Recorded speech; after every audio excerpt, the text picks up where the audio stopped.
Okay, I think we can go ahead and get started. We're about 4 minutes past, so we'll jump in. Welcome everyone to the community roundtable call.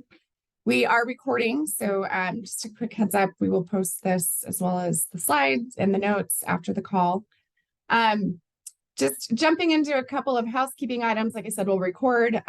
CBO staff are on the call, so we will give updates, very quick updates, and then we will open the floor for any kind of questions and answers from you. So first, there's quite a bit going on in the broadband office. Our advanced CPF grant program is open. We're working feverishly on BEAD planning process. So we're going to give some of those updates.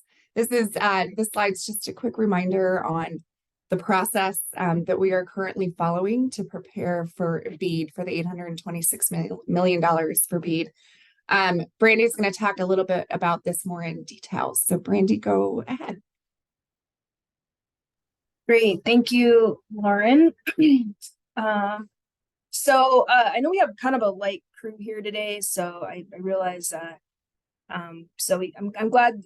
Just want to say thank you to those that hopped on the call. Again, if anybody missed this, it's being recorded. So, but we do have some things to highlight here. The BEAD program continues to move along. So we published the initial proposal, Volume 1, on September 7th.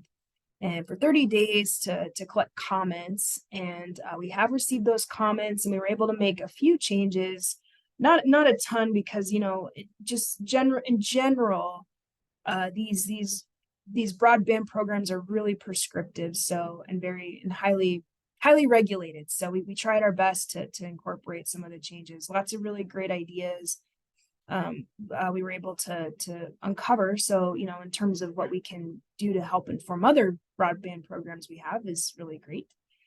But we're waiting on approval from the NTIA to get that going. Once Volume 1 is approved, we have the green light to open our challenge process, because our initial proposal, Volume 2, is published and out for public comment. We published that on October 26th. And the public comment period closes on November 27th.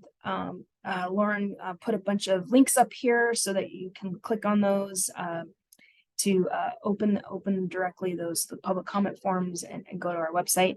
But the public comment for Volume 2 and just Volume 2 in general, it's a really beefy document. It really lays out the meat and potatoes of our grant program. For next year, we will have to draft guidelines to kind of flesh out the details for some of these and how different elements of the initial proposal.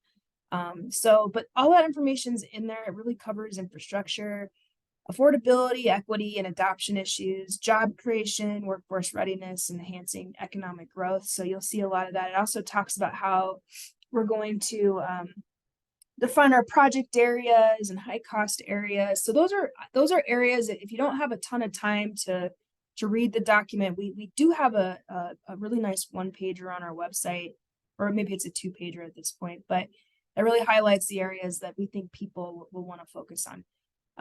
It also details the state's plan for local coordination and engagement and how we will distribute the grants. So we have all of that in there. It's about a 10-month process. And, the reason why it's 10 months is because of all the steps we need to go through for the NTIA. And community outreach too. The public comment process is really important to us. So we're collecting public comment along the way. So, and if we miss something, or if we think that there needs to be something that's included based on public comment, we will do our best to do that. But we want to hear from you.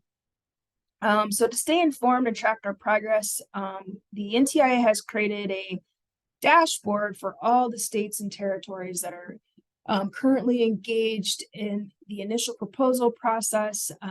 And so you can see how we're doing compared to other states and what we've completed. And I will tell you that Colorado is at the top of the list, behind Virginia and Louisiana. So we are tracking really well. And so, most of our deadlines are for the NTIA's initial proposal process are due December 27th.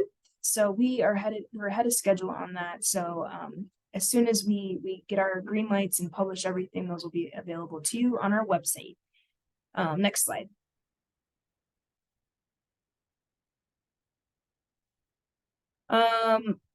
Still going over this, Lauren? No, actually, I think Megan can Okay. talk to this one if you wanted to. I figured. Megan, do you wanna highlight all the great work you're doing on the BEAD challenge process? Absolutely. Great. So the BEAD challenge process is the next big step in getting ready for the application window. So essentially, this is an opportunity for certain stakeholders to help us make sure that the eligible location data is as accurate as possible. So per NTIA rules, the only entities that can participate in the challenge process are nonprofit organizations, units of local and tribal governments, and broadband service providers. So all of you as community leaders will play a really important role in this challenge process. I'll go through dates in a minute, but I want to talk about what you can do now to start preparing for it. So initial proposal, volume 1, which Brandy just talked about, we've sent it out for public comment, gotten those comments back. That document outlines our challenge process in detail. Once it's approved by the NTIA, that's the process that we follow. So look at the draft now. Make sure you're familiar with the evidence rules, what are the requirements for the evidence you need to collect, what types of challenges you can submit. So make sure you're thinking about that before we open the challenge process, because the window is only 30 days. So the more you can do now to prepare, the better. We have a webinar scheduled for December 12th. There's a registration link there that will be in the slides that we send out after the meeting. In that webinar, we'll talk about more details about how to access the challenge portal. We'll have some guidance documentation prepared to share out with you all at that time. And then lastly, request a CostQuest license. In order to fully participate in the process, you'll need to have a CostQuest license so that we can share all of the data with you and receive data back from you. It's a free license. You just have to go through the steps with CostQuest to request it. I have 2 guides linked here. One is for tier D and one is for tier E. We'll be sending out some more communication this week about which tier you need to get based on your organization and what role you plan to play in the BEAD process. But basically tier D is going to be for mostly service providers and people who plan to apply for funding, and tier E is for folks who are just looking to participate in the challenge process. Important dates. I already mentioned the webinar on December 12th. Get registered for that. The challenge process will officially begin on January 8th, which is when we'll publish all of the data to the portal.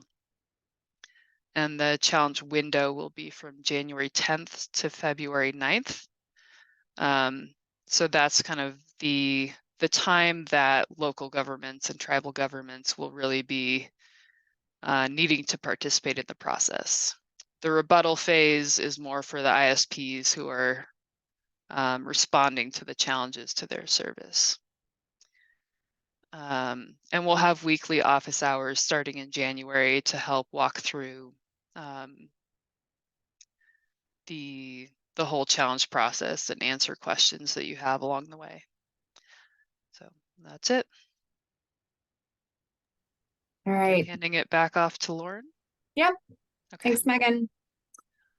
All right. One other thing we wanted to talk about this morning that our office has been working for a long time on, along with the Office of Future of Work, is the Broadband Workforce Plan. So we, with all this money coming into the state, lots of broadband projects, we anticipate a bit of a workforce shortage over the next 5 to 7 years. Because again, Colorado will join 49 other states and all the U.S. territories in finding and training workers to complete these infrastructure projects. So these two offices have been working really hard on anticipating what that looks like, and then developing a plan to address how we're gonna find solutions. So the plan finds that there's approximately 2,000 construction and 1,600 telecommunication jobs that we will need to fill, at the peak of that being 2026. So I just want to go over a couple of highlights of the plan, and then I'll show you where you can find the plan in its entirety so you can read it. But a couple of the highlights. So the Office of Future Work and CBO worked with industry and labor unions to understand their needs and their challenges. So what came from this is the need to create and increase awareness of careers that are in construction and telecommunications industries, and then also revive apprenticeship programs. So these are two areas where we can hopefully address filling these jobs. We also need to assess and measure effective training and placement programs within these industries. The next is evaluate the current workforce and identify job roles that will be lacking enough people for these projects. So what exactly are those 2,000 and 1,600 jobs? What kind of roles are they? It's been identified that software engineers, trenchers, laborers, material movers, surveyors, drafters, master electricians, stage electricians, fiber technicians, and wireless technicians are going to be the immediate job roles that need to be filled.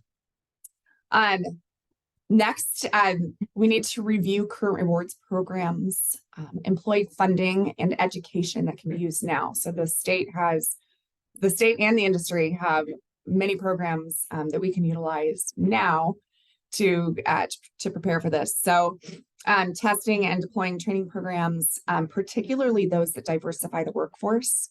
There's a lot of opportunity to diversify the workforce, bolster incentives for existing apprenticeship programs, and then support programs that, again, promote diversity and address unique needs of the Native American communities, low-income individuals, and formerly incarcerated individuals. And then finally, explore ways to develop a workforce for the future and ensure that these jobs are filled for a long period of time, not just short term. So the state and or the CBO and OFW looked at working with local high schools, colleges, and universities to develop certification programs and degrees for construction and telecom jobs. And then also additional support for industry curriculum development. So these, again, are just highlights, very high level of what's in the workforce plan. You can find the entire workforce plan on our website there at the link. It's on the Advanced Colorado Broadband webpage. It is open for public comment until November 27th. So if you'd like to make a comment on what's in the plan, you have the ability to do that. That is accepted until November 27th, which is also the deadline for volume 2 comments. So those are aligned, but feel free to take a look at that in its entirety and let us know what you think. So at that time, that's all for our updates. Again, I know we have a fairly light crew today. So the floor is yours for questions and answers. So again, feel free to raise your hand if you want to just ask, or you can drop your question or your comment into the chat. So we'll open the floor at this time.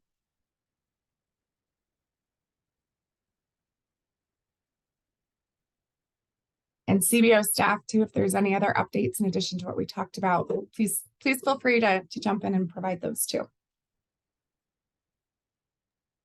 One thing that I just want to, before we open up the floor, is on the challenge side, I just want to emphasize to communities that, because we're seeing some trends in our capital project fund application review process where we have a lot of really great community partnerships going on, which is fantastic. But one of the things, if you feel like your community is unserved and it's not consistent with the national broadband map, it's going to be really challenging for communities to make a case in an application that they are to receive funding for locations that are shown as covered on that national broadband map. And so if you feel like your community, if you feel like what's reflected on that map is not accurate, you have to challenge it, because the source of truth for all funding per location is the national broadband map, which we pull from, our CBO does. So it's not enough to just submit an application and say these locations are not served. If we see that they're served on the map, you can't make that case. So now is the time to go challenge those locations in your communities that say they're being served and they're not being served, so that they can become eligible locations. And so after the challenge process is over, and if you haven't done that, it's too late. So I really, the broadband office really emphasizes that communities go into the national broadband map and challenge those locations. So we're giving you guys one more shot at turning those ineligible locations to eligible for funding. Because if you don't, you're not going to be able to make the case for those locations as being unserved. They have to show up on the map. So, and I'm only mentioning that because we're seeing that in some of our applications, not just from community, but also from providers. And so I really, really encourage you to start that process now. It's a really tedious, really big process. I know the CBO, we spend a lot of time on our maps. And it's really easy to do. You just go to the national broadband map, you click on those locations that you think are not served, and you submit documentation to have those locations reviewed. So I highly encourage you guys to get started on that, because if you wait till after the challenge process and you haven't done that, and you go ahead and apply the CBO and you skip that process, it'll be too late. So I highly encourage you guys to do that. So I'll stop there and see if anybody has any questions.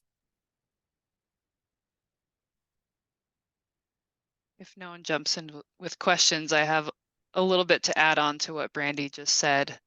So in our volume 1, we outline some changes that we will make to the data before we start our challenge process. So basically, what you see in the national broadband map is what we're starting with. So that's sort of the starting point source of truth for this process. We've outlined some changes that we plan to make, and then we'll publish a map. You'll have to register for the challenge process in order to access everything.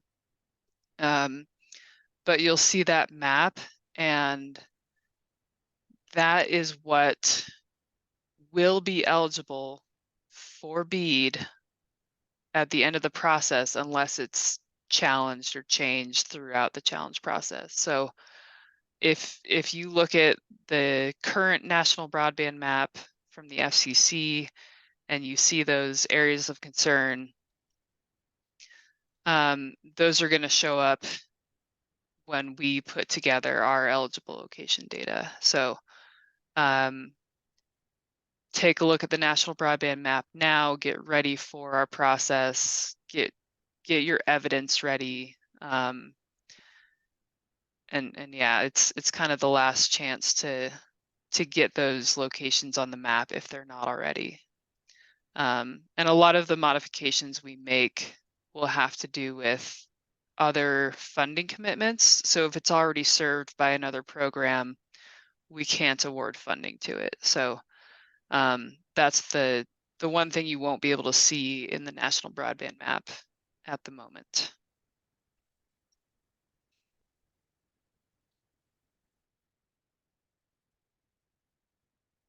Okay, I'll raise my hand.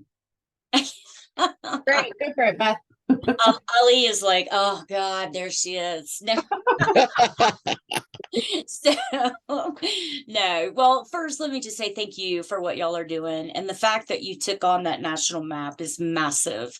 I mean, you guys know how laborious that process is to challenge. And you guys, would you get like 15,000 responses? I mean, you should be really proud of that. And that was a great job. And I just want to say thank you for trying to carry that load for us. Cause poor Ali, I sound like a broken record for him, but trying to get our people to go through that process of challenging the FCC map is incredibly difficult. I mean, they're putting food on the table, they're taking kids to school. Who has time to sit down and call all those providers and then wait and see if they're going to show up to tell you if they can provide service? Or better yet, they show up and it's $20,000. So we have challenged those kind of places, and we have listened to you and tried to follow the steps and make sure that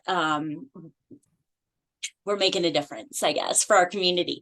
I know I bring this up all the time, Ali. I'm so sorry. And I know the rules for CPF and BEAD don't address redundancy and resiliency. And we are shown as served and ineligible along the I-70 corridor. But I've told y'all before, last spring, we lost 911 centers 3 times in 5 weeks. And I just heard from my ambulance team and paramedics, we lost 911 again, like 3 times over the summer, because the backhaul lines are on CenturyLink and Comcast. And when they get cut, we lose everything, including cell phones, because our cell phone towers are backhauled on CenturyLink and Comcast. And so when those lines get cut, and it's no fault of their own, it's, other road resurfacing or paving or whatever. But, it really kicks us in the gut up here, because we are, over an hour to the hospital, and nobody can afford Flight for Life. Good Lord, let me tell you, I'm sure y'all up in the mountains know how much that costs. So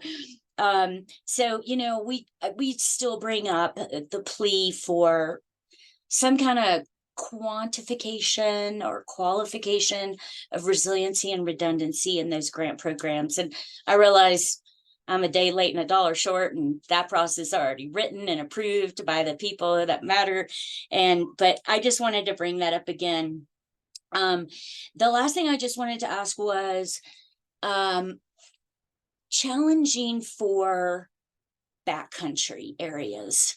I bring this up because, for instance, Guanella Pass, we have over 10,000 cars a month going up that road.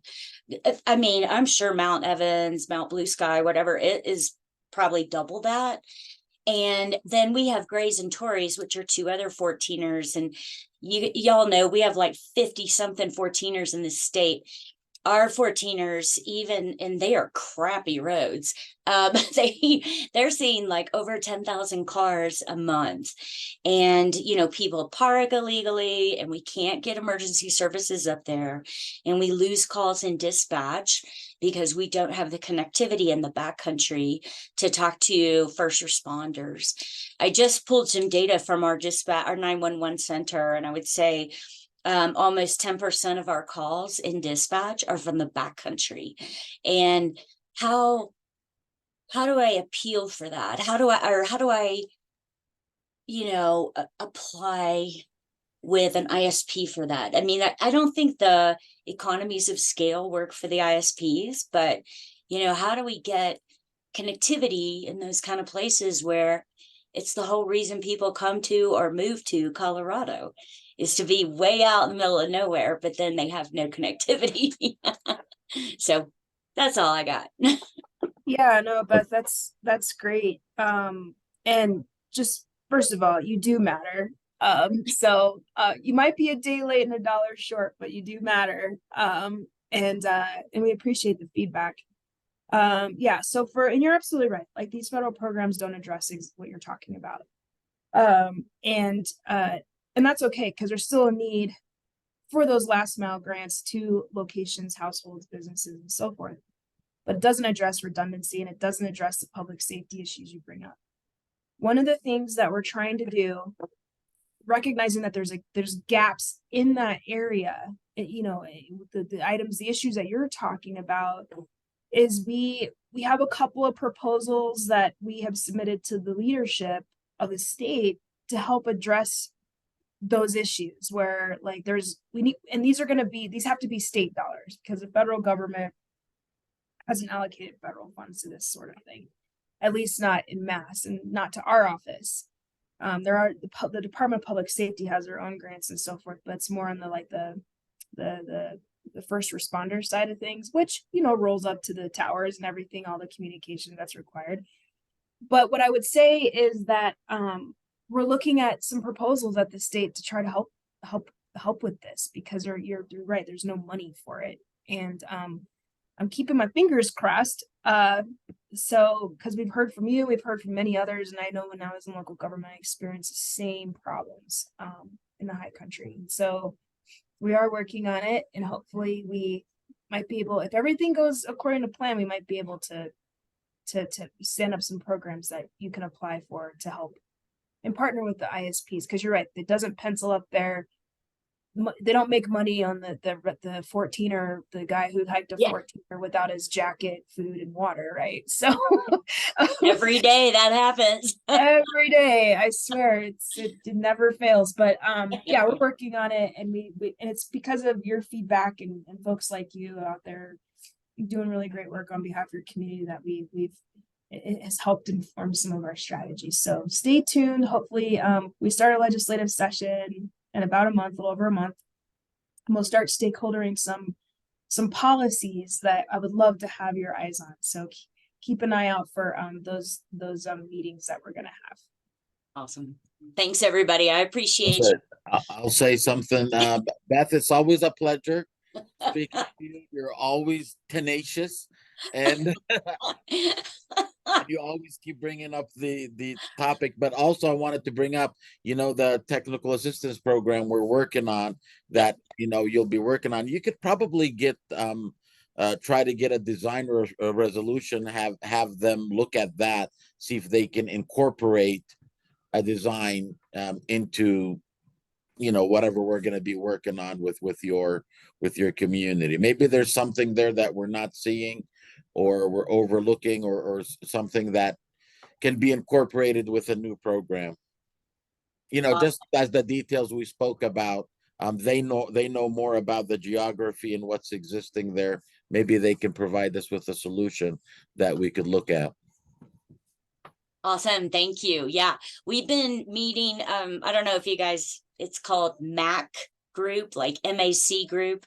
I'm guessing Brandy knows what it is from being up in Eagle, but meeting with all the first responders, dispatch, fire, ambulance, emergency management, Forest Service, Parks and Wildlife. And we have been sort of interrogating them a little bit, as Ali would believe, and just asking them a lot of questions about what they're seeing in the backcountry. The one thing that's hard is dispatch cannot tell me when calls are dropped versus when people hang up, and I would love to have that information of how can you tell when a call is dropped because of connectivity. I'd love to measure that, because I think we have a high rate of that, as I'm sure most mountain counties do. So, but anyway, thanks for listening. Thank you for raising your hand and breaking the ice. We always love questions. We always love questions in these formats. So, right on. Yeah, thanks, Beth. Thanks for being a voice for that issue too. Okay. Other questions? Again, I know we have a very light group, but questions, comments. We'll give a few more minutes to do that. Otherwise, we'll close out.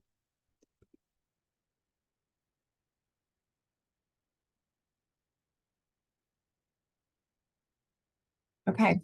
If there aren't any other questions or comments, or topics that you want to raise, then we will close the call. Again, just a reminder, here's our programs team. So feel free to reach out directly to any of these folks.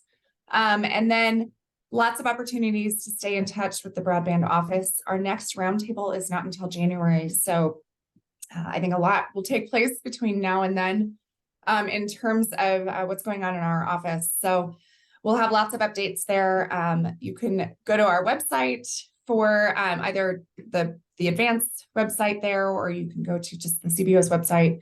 We have an email, a newsletter. You can follow us on Twitter, and then also follow us on CBO in the news, so you can see what kind of media coverage we're getting. So if there's nothing else, then we will say goodbye and thank you very much for attending.